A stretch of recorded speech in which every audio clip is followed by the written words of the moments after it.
काशी में एक ब्राह्मण रहते थे। वे भगवान श्री रामानंदाचार्य जी के शिष्य थे। वे प्रतिदिन श्री रामानंदाचार्य जी की सेवा में जाते थे।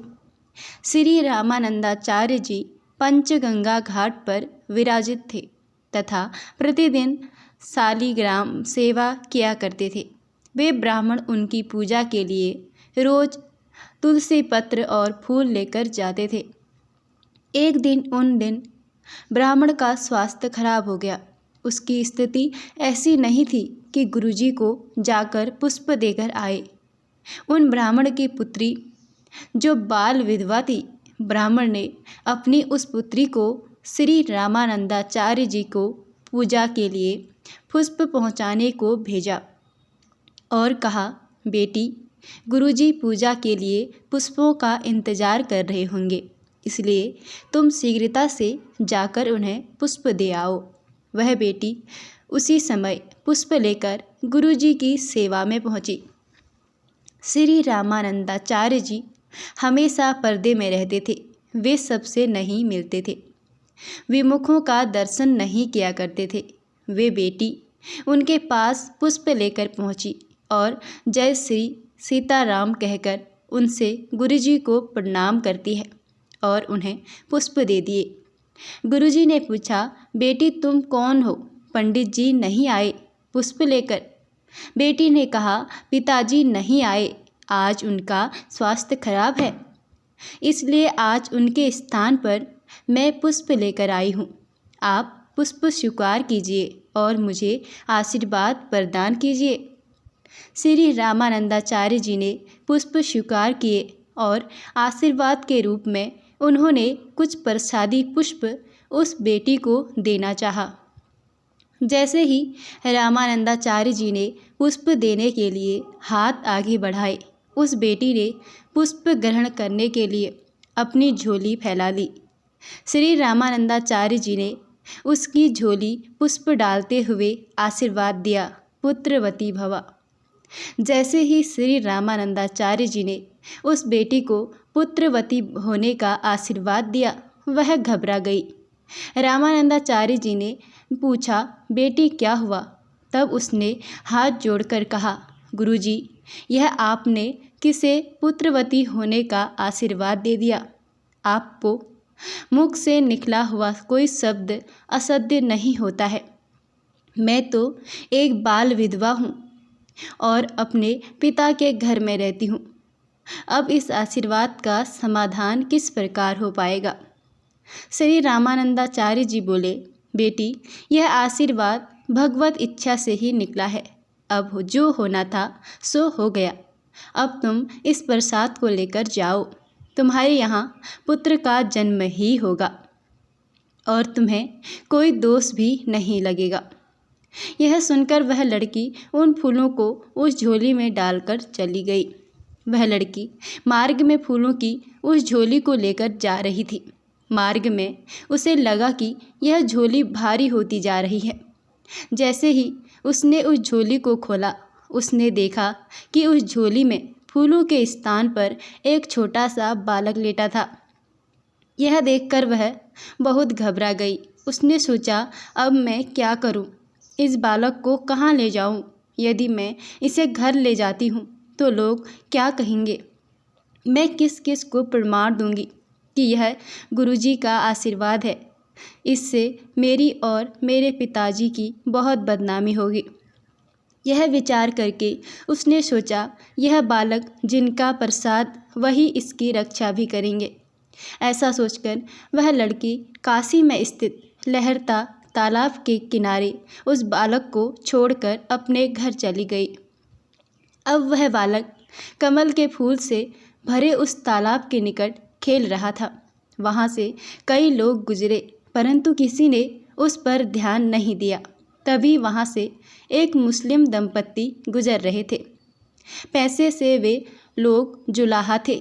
आदमी का नाम नूर अली था, जबकि उसकी पत्नी का नाम नीमा जान था। उन दोनों पति पत्नियों के कोई संतान नहीं थी। वे दोनों हमेशा से एक औलाद की कामना करते थे। नीमा जान को उस बच्चे के रोने की आवाज़ सुनाई दी। जैसे ही उसने तालाब की तरफ देखा, उसे वह बच्चा तालाब के किनारे खेलता हुआ दिखाई दिया। नीमा जान उस बालक को देखकर मोहित हो गई और अपने पति से कहने लगी, देखो उस बच्चे को, कितना सुंदर बच्चा है। नूर अली ने भी उस बच्चे को देखा। नीमा जान उस बालक को देखकर वात्सल्य रस से भर गई और अपने पति से कहने लगी, हम रोज़ अल्लाह से एक औलाद की दुआ करते हैं।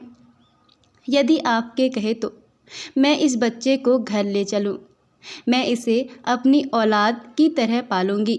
नूर अली ने सब तरफ देखा उस बच्चे के माँ बाप की खोज, परंतु उसे कोई भी नहीं मिला। अब उस बालक को लावारिस जानकर वे दोनों उसे उठाकर अपने घर ले आए। अब वह बालक एक जुलाहे के घर पहुंच चुका था।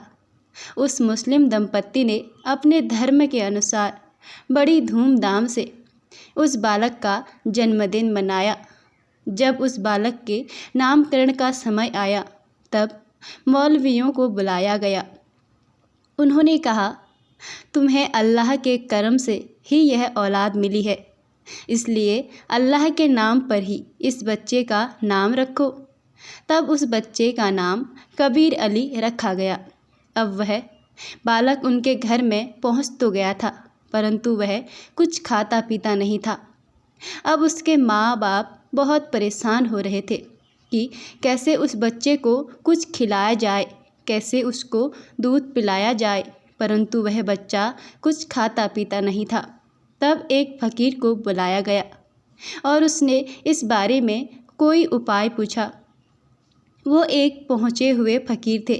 उन्होंने ध्यान करके बताया कि यह बालक परमात्मा की विभूति है, इसलिए यह सामान्य वस्तु को ग्रहण नहीं करेगा।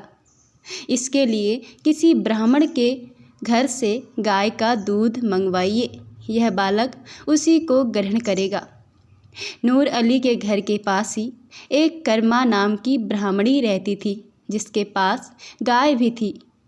अब नूर अली और नीमा जान दोनों उस ब्राह्मण के घर गए और उससे गाय के दूध के लिए प्रार्थना करी। अब वो ब्राह्मण गाय के दूध का भगवान को भोग लगाकर प्रसादी रूप में दूध बालक को पिलाते हैं। उस बालक कबीर के लिए ब्राह्मणी घर से ही गाय का दूध मंगवाया जाता था। वह उसी को ग्रहण करते थे। धीरे धीरे उस बालक का विकास होने लगा। माता पिता नीमा जान व नूर अली उस बालक को देखकर बहुत खुश हुए। समय के साथ बालक कबीर बड़ा होने लगा। बचपन से ही उनमें भक्ति के संस्कार थे। वे कभी भी अपनी उम्र के बालकों के साथ नहीं खेलते थे। वे बचपन से ही एकाग्र में बैठकर राम राम जपा करते थे।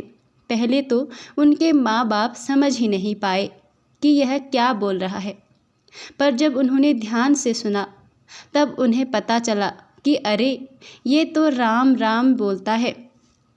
तब कबीरदास जी को उनके माता पिता समझाने लगे कि बेटा, हम लोग हिंदू नहीं हैं, हमारे यहाँ यह नाम नहीं लिया जाता है, इसलिए तू राम माम मत बोला कर।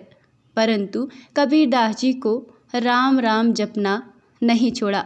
वे हमेशा राम राम जपा करते थे। कबीरदास जी कुछ और बड़े हुए तब उनके पिता नूर अली ने उन्हें मदरसे में पढ़ने भेजा। मदरसे में उन्हें उर्दू और इस्लाम की शिक्षा दी जाने लगी, परंतु कबीरदास जी को यह सब पढ़ने में कोई भी रुचि नहीं थी। वे मदरसे में भी राम का नाम लिखते थे। मदरसे के मौलवी ने बहुत प्रयास किए कि कबीर को इस्लाम का ज्ञान दिया जाए, परंतु कबीरदास जी अपनी धुन में मग्न रहते थे और राम राम करते थे। एक दिन कबीरदास जी ने मदरसे की सभी दीवारों पर राम राम लिख दिया। सब तरफ राम ही राम लिखा हुआ दिख रहा था। तब मदरसे का मौलवी कबीरदास जी को उनके घर छोड़ गए और बोला, इस बच्चे को हम कुछ नहीं पढ़ा सकते। यह हमेशा राम नाम करता रहता है। इसे देखकर दूसरे बच्चे भी राम राम करने लगते हैं। इसलिए आज के बाद इसे पढ़ने के लिए हमारे यहाँ मत भेजना। नूर अली मौलवी को बहुत ही समझाया, परंतु मौलवी नहीं माने। इसके बाद नूर अली ने कबीरदास जी को किसी दूसरे मदरसे भर्ती करवाया, परंतु वहाँ भी कबीरदास जी ने कुछ नहीं पढ़ा। वे हमेशा राम का नाम जाप करते थे। कबीरदास जी कहते थे कि राम नाम में सभी शास्त्रों का ज्ञान है, इसलिए मुझे कहीं पर भी कुछ भी पढ़ने की ज़रूरत नहीं है। मेरे लिए तो बस राम का नाम ही काफ़ी है।